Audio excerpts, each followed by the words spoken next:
Shalom. Saudara yang kekasih, di dalam nama Tuhan Yesus, kita masih ada sebenarnya dalam suasana kebangkitan. Sampai nanti kita rayakan hari kenaikan Tuhan Yesus. Sesudah itu kita akan menuruti perintah yang diperintahkan oleh Tuhan Yesus kepada murid-muridnya sebelum dia naik ke surga, supaya mereka setia dan taat tinggal di Yerusalem menantikan janji Allah. Saudara-saudara,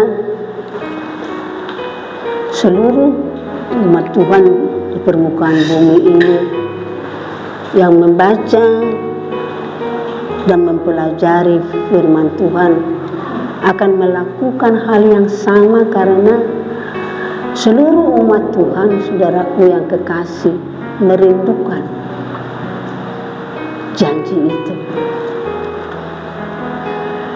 Jangan engkau dan kita semua yang ada di sini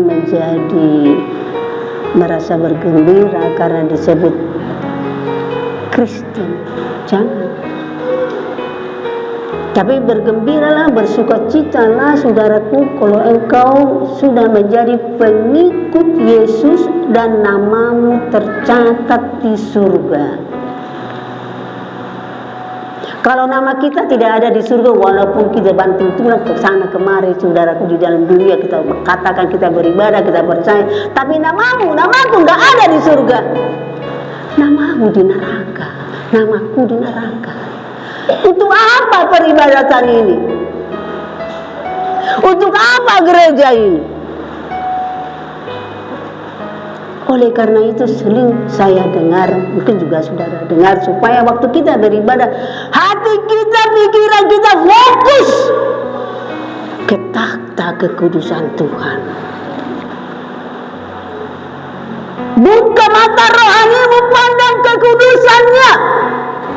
Tanpa kau dan aku mengarah ke sana, tidak akan pernah turun kepadaku dan kepadamu apa yang ada di kerajaan itu.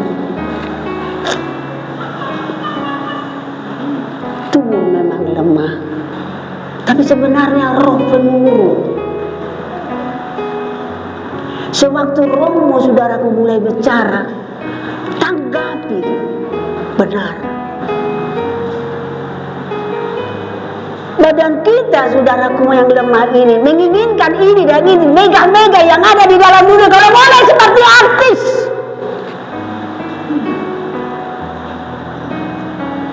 Yang terkenal di dalam media-media. Itu badan kita.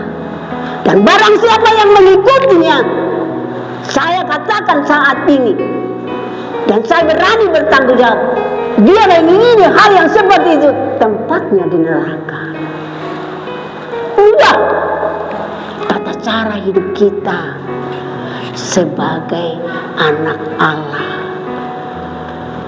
Karena saudaraku yang kekasih, Yesus rela menjadi manusia agar Yesus, saudaraku, bertanggung jawab, mengambil alih semuanya kelemahan kita, kedagingan kita, keduniawan kita, dosa-dosa kita, keinginan-keinginan yang tidak berkenan kepada Tuhan. Yesus mau mengambil alih tanggung jawabnya. Dikatakan sama Bapa, biarlah aku yang mati, tetapi umatmu itu menjadi hidup. Peristiwa itu, saudaraku, jangan sampai sedetik pun hilang dari pikiran kita. Apapun yang akan kita kerjakan, kemanapun akan kita pergi, sebagai pengikut Tuhan Yesus, cita-citanya hanya itu. agar namanya tertulis di surga, di buku kehidupan. Awas saudaraku, kalau saya mendengar atau waktu itu aku tidak bisa ke gereja karena memang sakit saudaraku, ya. Terus sesudah hamba Tuhan Pendeta Susi pulang, langsung kutanya, datangkah semua jemaat? Saudaraku, kemana jemaat pergi?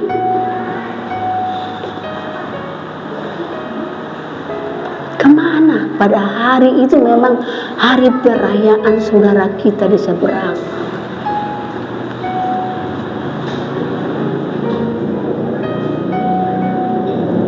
Kalau saudara mau kembali supaya kita ini lebih benar, saudaraku yang kekasih, tidak ikut-ikutan, tidak mencampur baurkan dengan kata-kata Tuhan Yesus tahu. Sekali lagi saudara, saya katakan jangan pernah mengatakan demikian, karena Yesus tahu segala perkara, Dia Allah.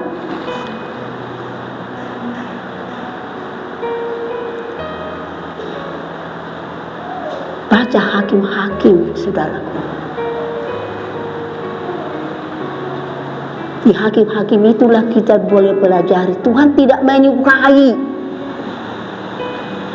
kita meninggalkan ibadah kita karena saudara sewarga negara kita sedang merayakan hari rayanya, hari agamanya. Kita ikut-ikutan ke situ. Kita mengambil libur tanpa, saudaraku yang kekasih, menjaga ibadah pada hari itu tidak boleh dilanggar.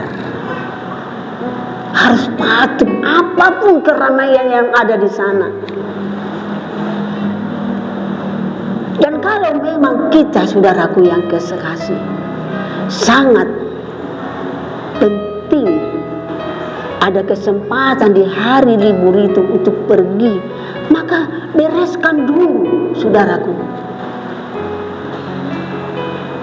Bereskan. Berbicara satu sama lain. Jangan kita tinggalkan hari yang sudah disediakan oleh Tuhan bagi kita. Hari kebangkitan, hari turunnya kuasa janji Allah kepada kita. Dan itu sudah digenapi kurang lebih 2000 tahun yang lalu. Dan itu terus berlaku sampai Tuhan Yesus datang. Hari itu sangat kudus.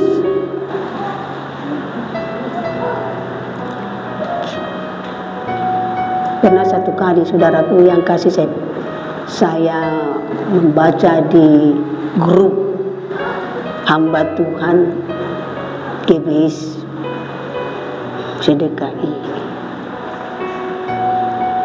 Hari itu hari apa? Tahun baru Cina, ya. Tahun baru Cina. Hari Minggu juga. Terus diutarakanlah hari Minggu itu adalah hari tikus, apa hari apa itu?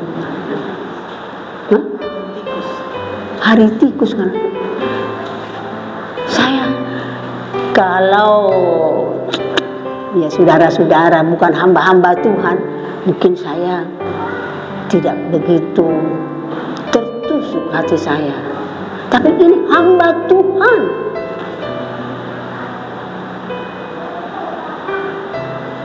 Menyamakan hari Minggu, hari kebangkitan ini, hari turunnya Roh Kudus ini menjadi hari tikus.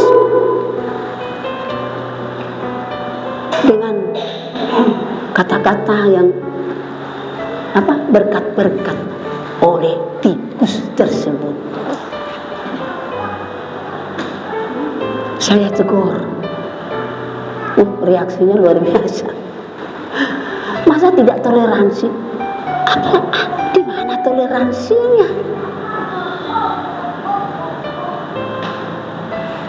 Kalau dia tidak tulis dan dia bisa pergi merayakan kepada saudara-saudaranya yang belum pengikut Yesus, yang merayakan hari itu, no problem, silakan. Tapi dia tulis. Jangan kita nodai hari kebangkitan, hari janji Tuhan. Jangan, saudaraku.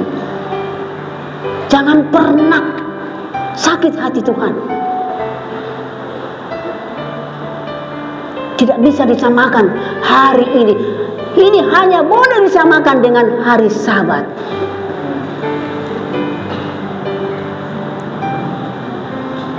Hari Sabat. Hari yang lain saya dan saudara tidak boleh menyamakannya.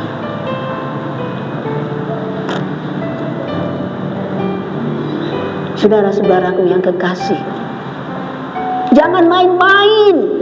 Lihat keluarga kita, lihat anak kita, lihat suami, lihat istri, lihat ibu, lihat bapak. Itu tanggung jawab saudara, anakmu, istrimu, suamimu, saudaramu. Itu tanggung jawab saudara. Itu kan dituntut dari saudara. Jangan bermasa bodoh, tidak. Ada ayat di situ yang mengatakan satu orang saja percaya dari keluarga itu. Percaya, ingat ya, percaya. Bukan Kristen atau ya, bukan disebut Kristen, bukan. Percaya. Maka seisi keluarganya diselamatkan.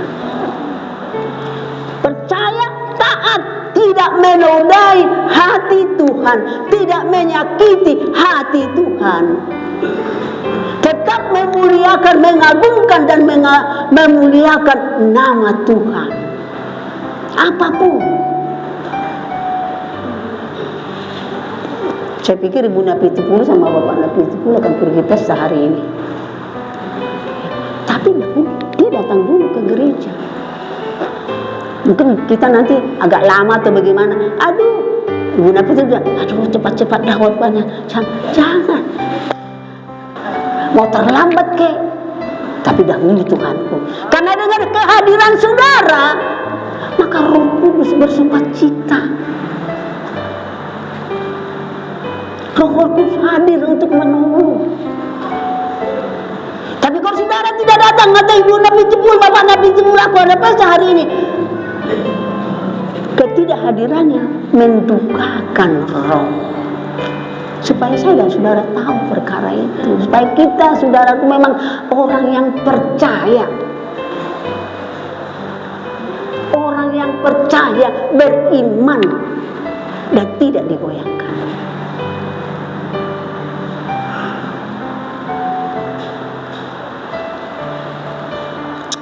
Oleh karena itu, saudaraku yang kekasih, rajinlah berdoa, rajin membaca firman Tuhan. Ya, mungkin saudara 4 pasal terlebih perjanjian baru, kalau 4 pasal agak panjang, setiap pasalnya panjang. Jadi kalau kita tidak lebih awal bangun, kita keteteran, nggak bisa baca hari itu dengan sempurna ke-4 pasal itu.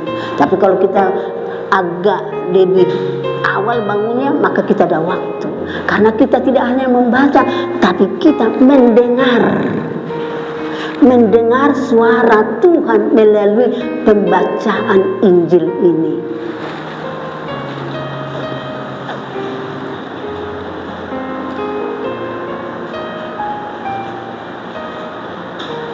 Biarlah kita semuanya, saudaraku, orang-orang yang percaya dan yang beriman akan firman Tuhan, sehingga Roh Kudus berkenan berdiam di dalam kehidupan kita, menaungi kita dan memimpin kita sepanjang hidup ini, sehingga aku dan saudara tidak perlu diajar lagi Karena Roh itu sendiri akan mengajar saudara dan saya. Firman Tuhan hari ini, saudaraku, dalam, saya katakan tadi, dalam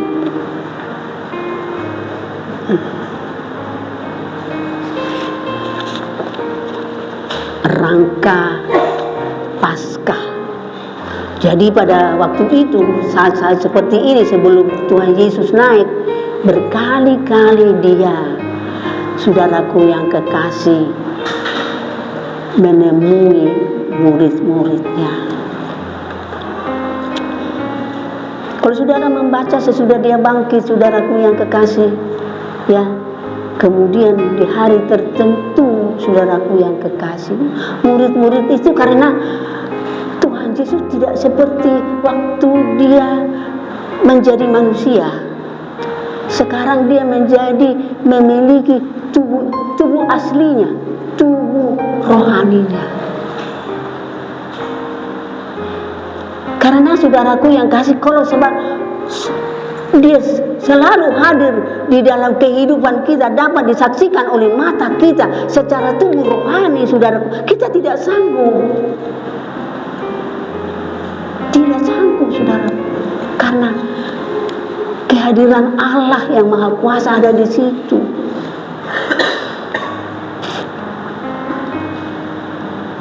Jadi pada suatu kali, saudaraku yang kekasih, karena murid-murid itu tidak lagi melihat Tuhan Yesus tidak seperti sebelum dia disalib, saudaraku, maka mereka berkata satu sama lain, aku mau pergi menangkap ikan.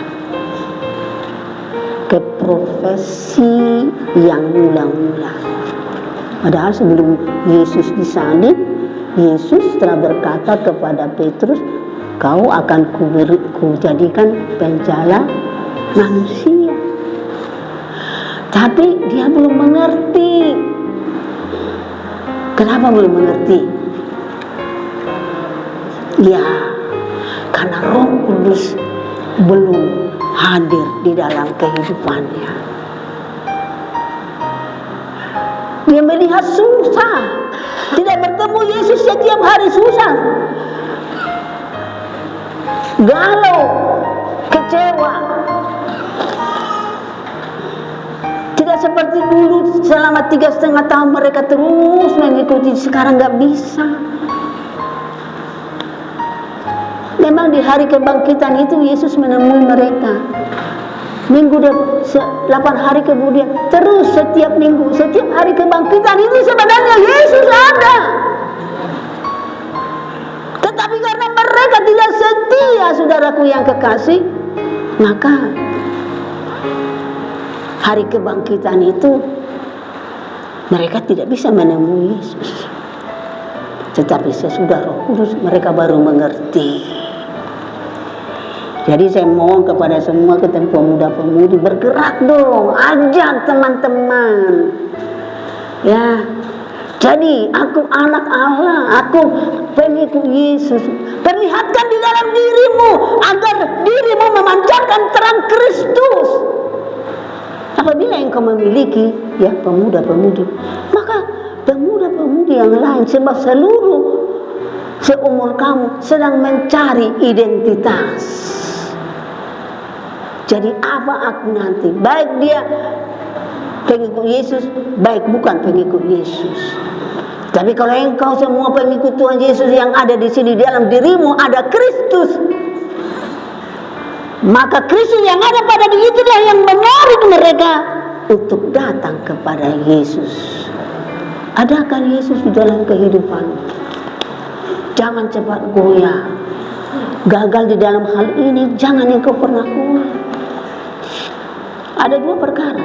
Gagal karena Tuhan tidak menyenangi. Gagal karena Tuhan menginginkan supaya engkau, imanmu semakin ditambahkan. Baca Alkitab, saya nggak bisa menerangkan itu, tapi saya katakan 2 perkara. Gagal, Tuhan tidak mau. Gagal karena Tuhan ingin melatih iman percayamu.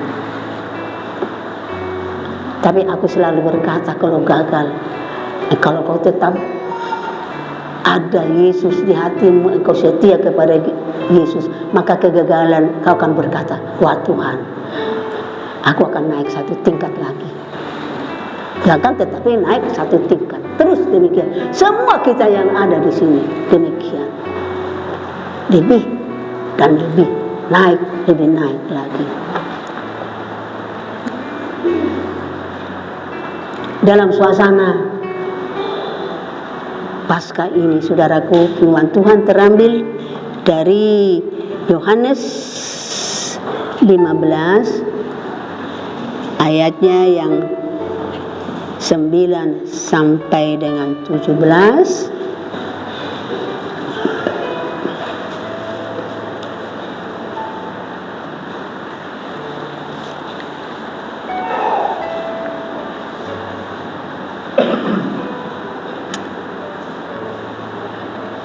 Kita bangkit berdiri, kita akan sama-sama membaca Yohanes 15 ayat 9 sampai dengan ayatnya yang ke-17. Judulnya supaya saling mengasihi. Ini untuk pengikut Tuhan Yesus. Saling mengasihi.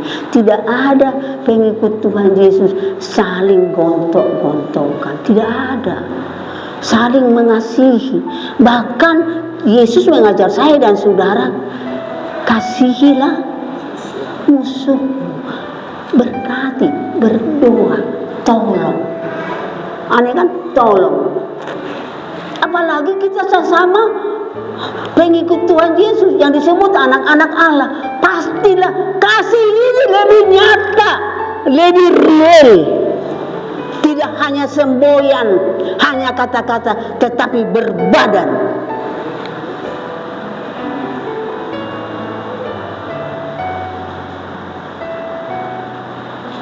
Kita baca, saudaraku, demikianlah firman Tuhan. 2, 3. Seperti Bapa telah mengasihi aku, demikian juga aku telah mengasihi kamu. Tinggallah di dalam kasihku itu. Jikalau kamu menuruti perintahku, kamu akan tinggal di dalam kasihku, seperti aku menuruti perintah Bapakku dan tinggal di dalam kasihnya. Semuanya ini kukatakan kepadamu, supaya sukacitaku ada di dalam kamu, dan sukacitamu menjadi penuh. Inilah perintahku, yaitu supaya kamu saling mengasihi seperti aku telah mengasihi kamu. Tidak ada kasih yang lebih besar daripada kasih yang nyawanya untuk sahabat-sahabatnya. Kamu adalah sahabatku jikalau kamu berbuat apa yang kuperintahkan kepadamu. Aku tidak menyebut kamu lagi hamba, sebab hamba tidak tahu apa yang diperbuat oleh tuannya. Tetapi aku menyebut kamu sahabat, karena aku telah memberitahukan kepada kamu segala sesuatu yang telah kudengar dari Bapakku. Bukan kamu yang memilih aku, tetapi akulah yang memilih kamu, dan aku telah menetapkan kamu supaya kamu pergi dan menghasilkan buah, dan buah itu tetap, supaya apa yang kamu minta dalam namaku diberikannya kepadamu. Inilah perintahku kepadamu, kasihilah seorang akan yang lain. Amin. Tuhan Yesus memberkati kita.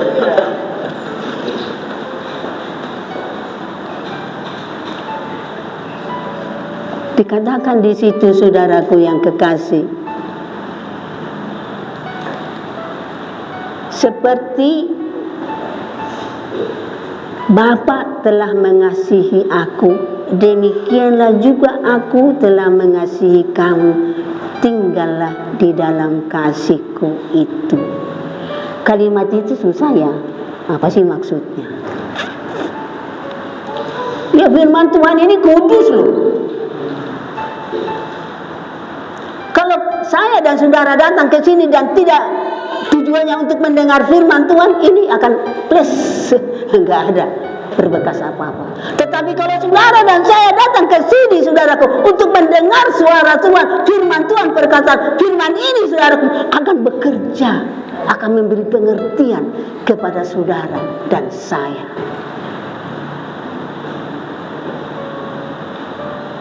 Yesus mengatakan, saudaraku yang kekasih, Bapa mengasihi dia. Kita tidak tahu bagaimana caranya Bapa mengasihi Yesus. Siapa yang tahu?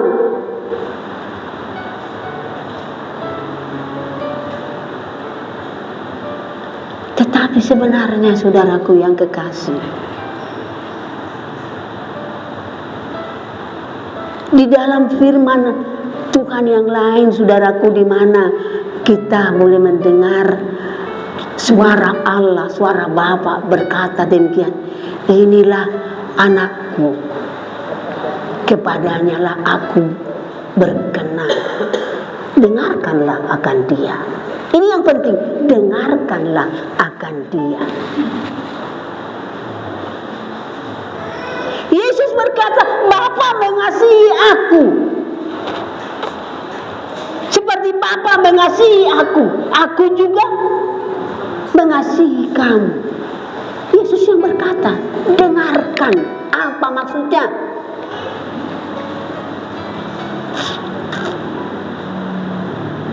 Kalau kita melihat, saudaraku yang kekasih, Yesus, Allah mengasihi Yesus, saudaraku yang kekasih, kok dikorbankan sih? Kok harus mati di kayu salib sih? Tapi kasih. Pernahkah saudara memikirkan itu? Kata Yesus sendiri yang mengatakan, Bapa mengasihi aku. Ternyatanya dia disalib untuk manusia. Di mana kasihnya?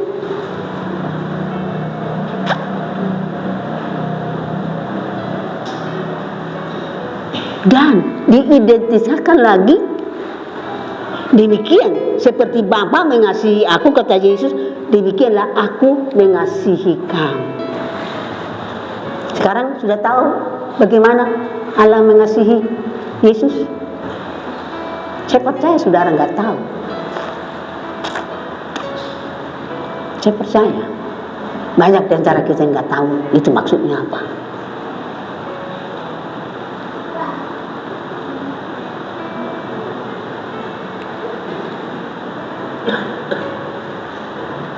Satu kali Yesus berkata begini,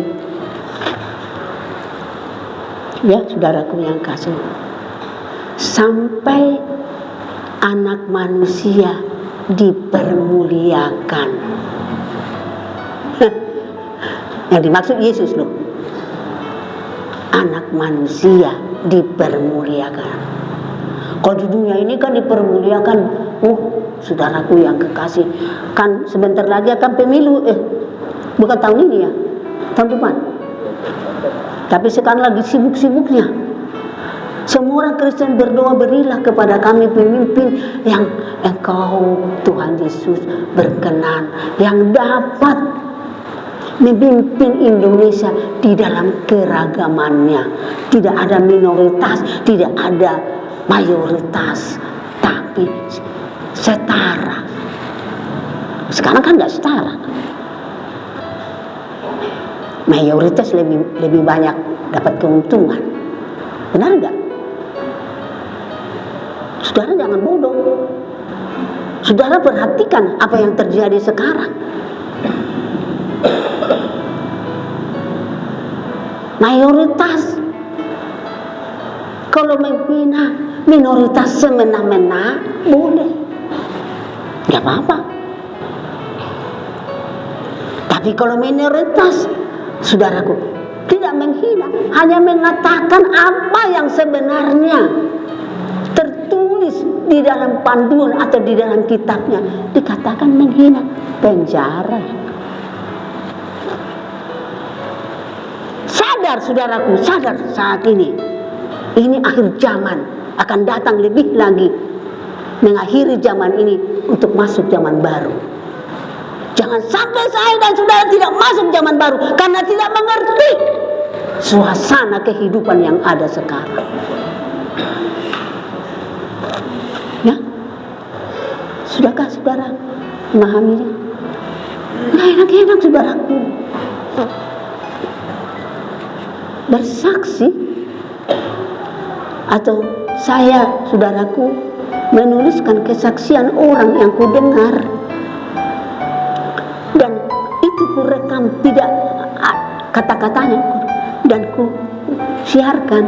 Aku bisa saudaraku dihukum karena itu. Ini zaman akhir. Pengikut-pengikut Kristus jangan main-main. Tunjukkan bahwa engkau adalah anak Allah. Tunjukkan bahwa di dalammu ada Kristus yang selalu menang, mempunyai kehidupan yang kekal.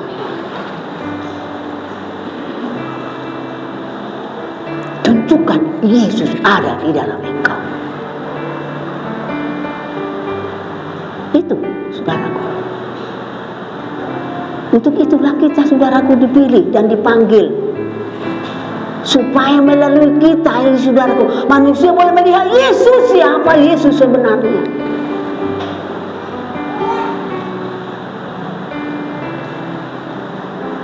Siapa Yesus?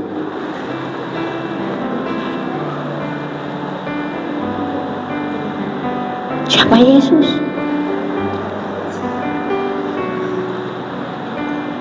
Yesus adalah satu-satunya juru selamat, nggak ada lain, untuk masuk ke dalam kerajaan surga, untuk memberikan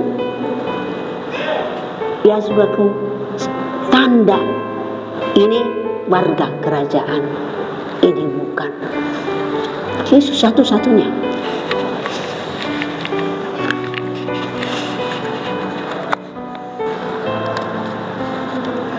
Oleh karena itu milikilah Yesus. Mau memiliki Yesus? Kalau Yesus ada, pasti saudara namamu tertulis di sana. Jangan lepaskan Yesus. Kembali lagi kepada firman itu.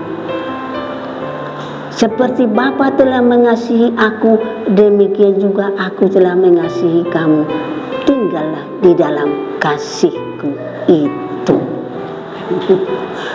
Oh, puji nama Tuhan, haleluya.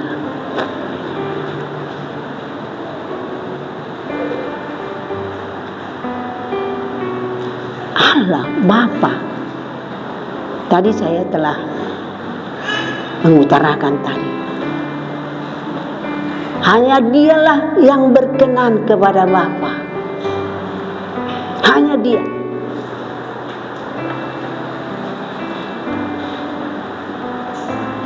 Dengarkanlah akan dia. Yang lain kamu gak usah dengar, apapun katanya. Tapi kalau perkataan Yesus saudaraku, di dalam Injil ini, di dalam kitab suci ini saudaraku, yang bersuara kepada saya dan saudara, dengar.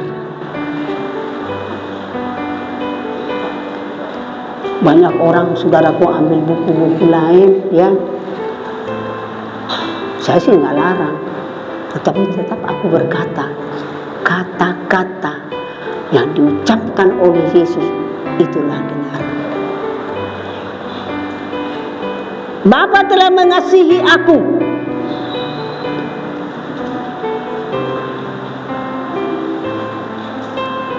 Kira-kira saudara tahu nggak sih apa yang akan diberikan oleh Bapa kepada Yesus yang dikasihinya itu? Nah, kita kan kalau kasih kepada seseorang, kita memberi, ya kan? Kasih itu wujudnya memberi. Ini pasti Allah memberi nih. Ya kan? Apa nih yang diberikan oleh Allah Bapa kepada Yesus?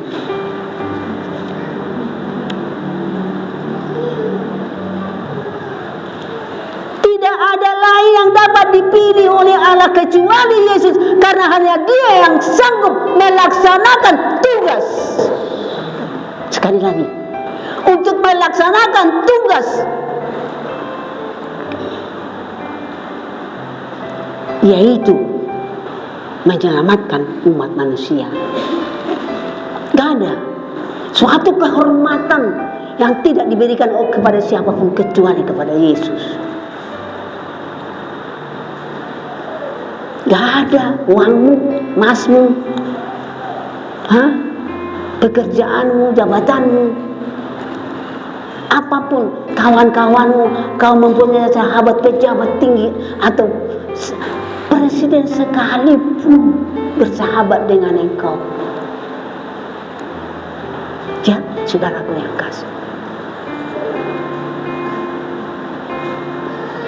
bukan dia, bukan suara mereka yang harus kita dengar, tetapi suara Yesus. Karena hanya Yesus satu-satunya yang dapat menyelamatkan umat manusia. Pilihannya hanya kepada, itu dah sebabnya Allah mengasihi dia. Kemuliaan surgawi diberikan kepadanya. Maka Yesus, saudaraku yang kekasih, oleh pengikut-pengikutnya disebut Allahku. Oh saudaraku, Allahku. Siapa yang pertama kali berkata, ya Tuhanku, ya Allahku? Siapa? Sesudah dia bangkit, Thomas.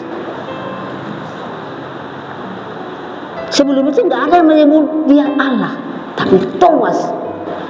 Kenapa? Thomas dapat membaca semuanya, dapat mengerti semuanya apa yang telah dicapai oleh Yesus. Suatu kemuliaan, yaitu saudaraku yang kekasih, dia disebut Allah.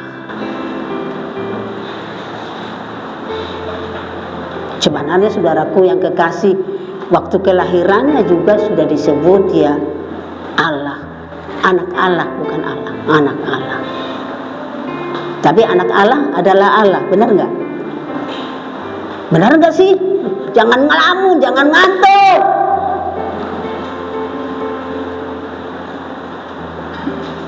Allah, anaknya tentu Allah. Masa setan? Ya kan? Waktu dia lahir juga disebut demikian, saudaraku. Nanti baca deh di dalam Lukas pasal yang pertama itu, waktu malaikat berkata, kau akan melahirkan seorang anak laki-laki, karena Roh Kudus menaungi engkau. Anak itu akan disebut anak Allah. Jadi kalau kalian pergi ke sana, masa Allah lu beranak sih? Iya. Dan aku anaknya. Katakan dong. Kalau Yesus ada di dalam saya dan saudara, Yesus anak Allah. Amin. Sekarang Yesus ada di dalam kita, hidup seperti Yesus kita pun disebut anak Allah. Itu yang saya maksud, supaya itulah kata-kata Yesus itu. Yesus menjadi anak Allah karena Yesus mengasihi, seperti Bapa mengasihi Yesus, Yesus juga mengasihi kita, maka kita juga menjadi anak Allah. Jaga anak Allah itu, tidak bisa dibeli dengan uang itu. Tidak. Sebagai pengikut Yesus, saudaraku yang kasih, jaga nama anak Allah. Pantaskah anak Allah berdusta? Pantaskah anak Allah membenci? Pantaskah anak Allah serakah? Pantaskah anak Allah menipu? Tidak kan? Disitulah saudaraku orang nanti melihat bahwa mereka ini benar-benar anak Allah. Sampai hidupnya, sampai mereka di penjara tetap memuji Tuhan. Hamba Tuhan ada di penjara sekarang ya. Semua orang berdoa kepadanya supaya dia tetap memuji Tuhan di penjara itu. Dukungan doa dari umat Tuhan.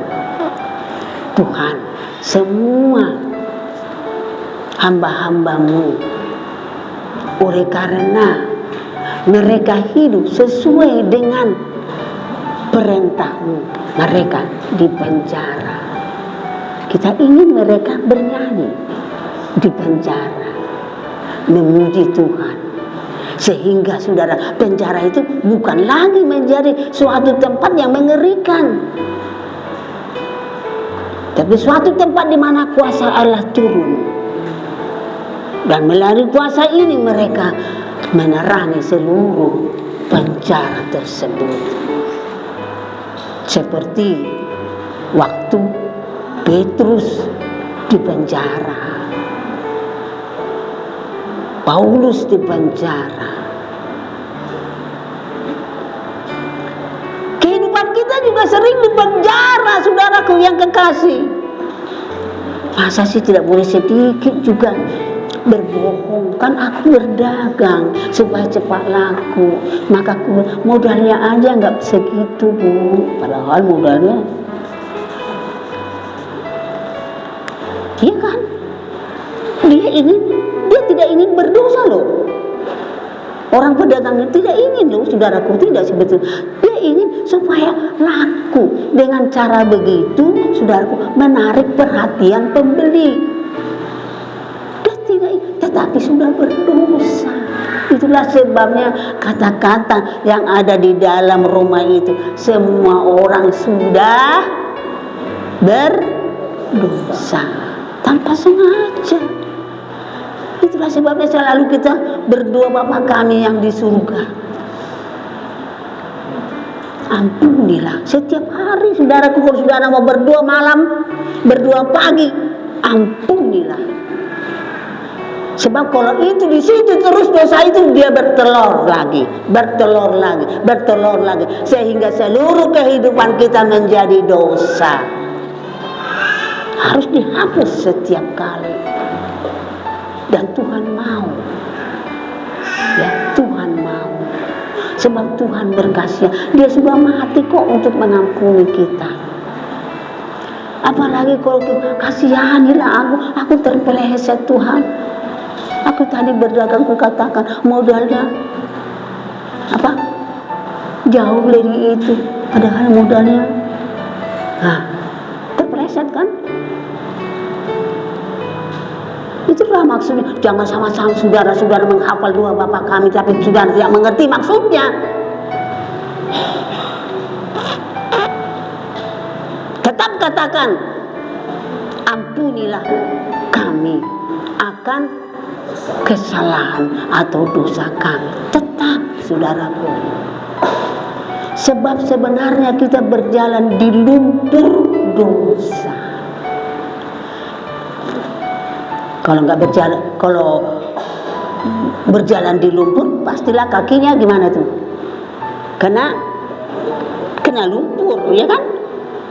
Tetapi kalau saya dan saudara lumpur dosa, saudaraku, ada kuasa dari Kristus. Kristus ada pada kita. Lumpur itu tak akan pernah melekat. Tidak akan. Bahkan kita akan berjalan di tanah yang keras. Lumpur memang, tetapi iman kita berjalan di tempat yang stabil, tetap tidak menodai kehidupan kita.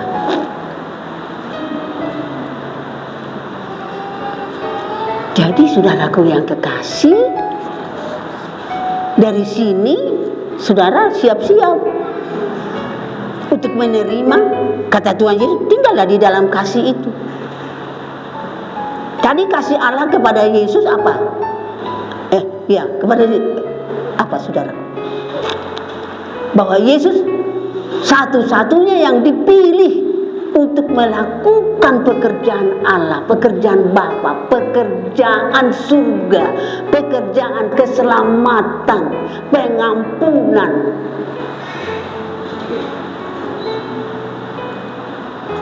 Bagi orang Israel, saudaraku, mengapa Yesus itu dibilang udah sesat? Karena dia berkata, dosamu diampuni. Mereka tidak mengenal Yesus. Padahal inilah yang terjadi. Allah mengasihi, memberi kuasa kepadanya untuk mengampuni dan menyelamatkan umat manusia. Sekarang saya dan saudara dikasihi Yesus untuk apa? Sama. Agar di dalam pergaulan saya dan saudara, dosa tidak ada, tidak berlaku. Dosa mau bikin hura-hara saudara dalam pergaulan, enggak berani. Karena kuasa Allah, kasih Yesus penuh kepada saya dan saudara. Ya, saudaraku yang kekasih, mari kita hidup sebagai anak Allah. Mau, saudaraku? Siapa yang mau? Puji Tuhan, Tuhan akan menguatkan pengakuan saudara. Ya, Tuhan tidak membawa kita ke dalam pencobaan. Ya, itu bukan pencobaan, tapi itu anugerah. Ya, kalau saudara sampai terluka, saudara rugi oleh karena kebenaran, ya saudaraku, itu bukan pencobaan, itu anugerah. Anak-anak muda, majulah. Lihat bangku-bangku ini. Ibu-ibu, bapak-bapak, bangkit. Jadilah anak Allah.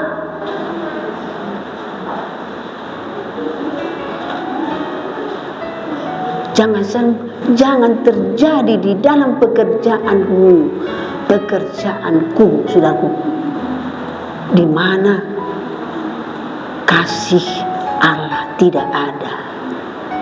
Kasih Allah adalah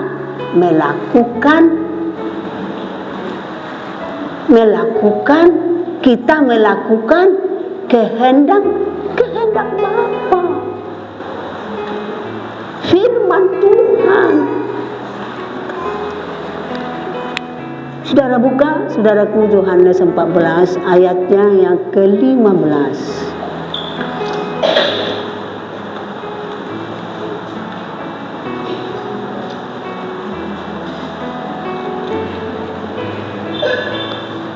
Ya, baca keras.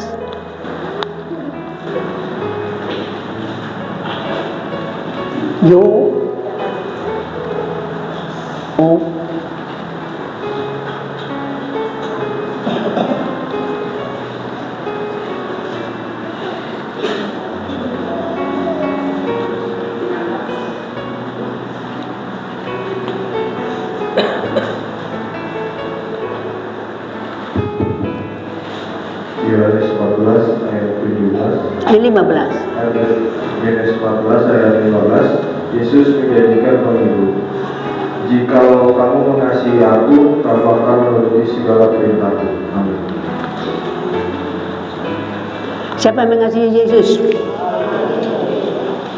Berarti menuruti firman, setiap firman Tuhan Yesus. Apa yang dia diperdengarkan kepadanya di atas gunung, kita genapi.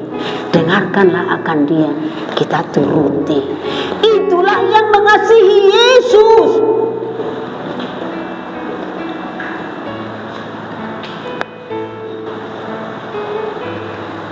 Kenapa Allah atau Bapa mengasihi Yesus? Karena Yesus menuruti perintah Bapa. Kan dia utus tuh Yesus. turun ke dunia, selamatkan umat manusia. Dia turun, meskipun dia sudah tahu dia akan mendapat, saudaraku yang kekasih, penderitaan pada saat dia ingin melepaskan manusia dari dosanya. Yesus akan mati karena dia berani-beraninya. Kalau sudah diampuni, berarti saudaraku yang kekasih, dia bebas dari bebas dari maut. Berarti hidup. Yesus menghidupkan kita, tetapi dia harus mati. Itu harus diingat. Jadi jangan berbuat dosa ya. Setiap kau berbuat dosa, setiap saya berbuat dosa, Yesus diambang maut. Jangan, saudaraku, hindari dosa. Walaupun sangat sakit rasanya, tapi hindarilah. Maka engkau akan merasa kelegaan. Satu kali engkau menang, lega. Dua kali tidak susah lagi untuk mengampuni, tidak susah. Karena satu kali yang susah, dua kali tidak. Akhirnya kehidupan kita adalah menuruti segala kehendak dari Tuhan, atau apa yang berkenan pada Tuhan. Itulah kehidupan kita. Mulai di rumah, suami istri jangan main intip-intipan. Sebelum tidur berdamai dulu kalau ada persoalan waktu siang hari. Barangkali suaminya bagaimana, marah suami, ngamuk istrinya. Tapi sebelum tidur, saudaraku yang kekasih, sebelum matahari terbenam, mari saling mengampuni. Karena suami istri adalah satu, ya kan? Suami istri satu atau dua sih? Satu. Jangan dibilang dua dong. Nanti satu kemana, satu kemana. Satu. Itulah sebabnya saling mengampuni. Di keluarga saling mengampuni. Ayah, ibu, orang tua kepada anak, anak sama anak, dan juga anak terhadap orang tua. Mengampuni. Musuh kita aja harus kita ampuni kok.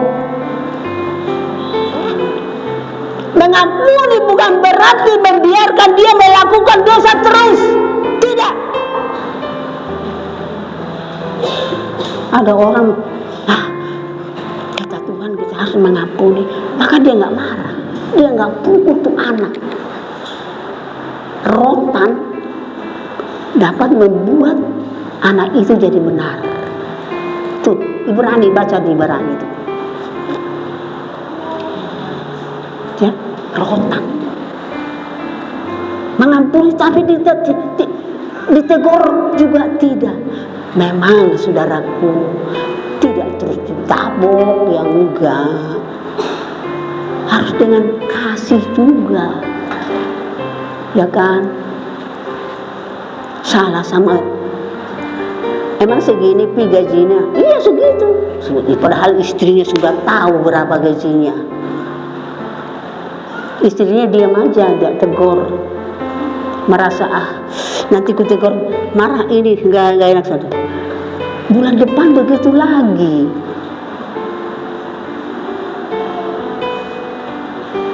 Tegur dong istri, suamimu, tegur dengan kasih. Kenapa kau membohongi tubuhmu sendiri? Aku kan tubuhmu. Ya kan? Kita bilang dong sama suami. Sampai suami itu berkeras. Tapi karena istri juga tegas. Kamu tidak boleh begitu. Dia diam, biarin. Sampai pada satu saat karena istrinya selalu berpegang kepada firman Tuhan dan ingin meluruskan, saudaraku yang kekasih, ingin saudaraku yang kekasih menuruti firman Tuhan supaya suaminya tidak terlalu jauh lagi, saudaraku yang kekasih. Dan walaupun dalam hal ini dia akan menderita, dia tidak mau ngomong sama suaminya lagi, tetapi bukan berarti tidak dimasak, tetap dimasak. Ya, ibu-ibu, apa gua nggak masak? Jangan, nggak bisa. Kau anak Tuhan, masak. Tapi nggak usah ngomong, boleh. Di tempat tidur belakangin nggak apa-apa, ya, belakangin.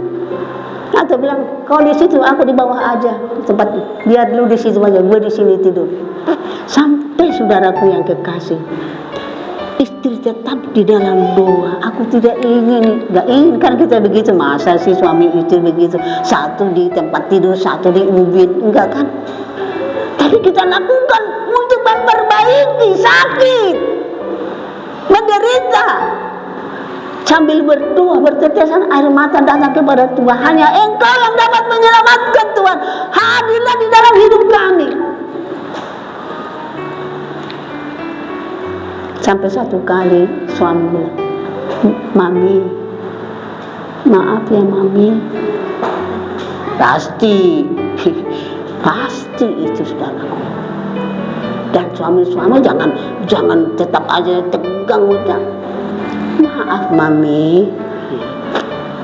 Biasanya wanita ya lebih, dia cemberut juga, tapi hatinya itu wanita. Karena saya wanita sih, ya, jadi saya gambarkan ke diri saya. Biasanya kalau begitu suaminya, maaf ya Mami, aku tidak lagi buat, maaf. Bodoh, tapi dalam hati sudah memaafkan.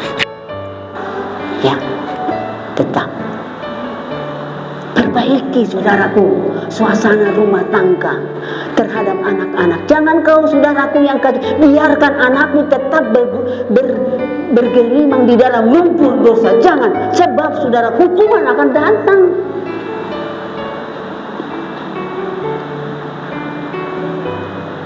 Tapi saya percaya kita semua ingin rumah tangga kita ada di dalam damai yang dari Tuhan. Ada Yesus di sana, Raja Damai.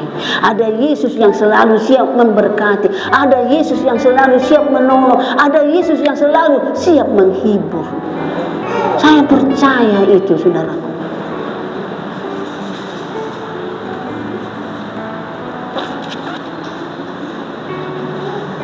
Biarlah kita menjadi pilihan, sama seperti Bapa mengasihi Yesus. Bapa menjatuhkan pilihan kepada Yesus. Biarlah juga kita menjadi pilihan dari Tuhan Yesus. Berjalanlah sebagai anak-anak pilihan. Genaplah firman yang terjadi, yang tertulis, saudaraku, di dalam ayat yang ke-6. 16 itu, bukan kamu yang memilih aku, tetapi akulah yang memilih kamu. Tuhan tahu, Yesus tahu kekuatanmu dan kekuatanku. Tahu, saudaraku. Jangan kita keras hati. Dia sangat mengasihi saudara, mengasihi kita semua. Mari saudaraku, terima kasih dari Tuhan. Tuhan, limpahkan kasih itu kepadaku. Dan apabila kasih itu mengalir, maka engkau menjadi kuat. Karena hatimu penuh dengan damai. Dan engkau tidak akan pernah, saudaraku yang kekasih, membalas, saudaraku, kesakitan hatimu itu kepada suamimu. Tidak. Begitu juga suami, begitu juga orang tua kepada anak.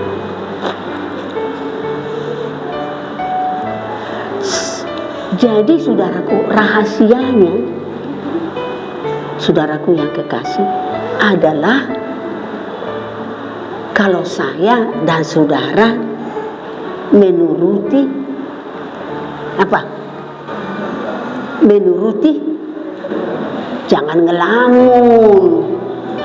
Walaupun saudara tidak baca Alkitab, tapi kalau saudara ikuti, saudaraku, saudara tahu menjawabnya. Rahasianya itu, saudaraku. Apabila saya dan saudara menuruti firman Allah,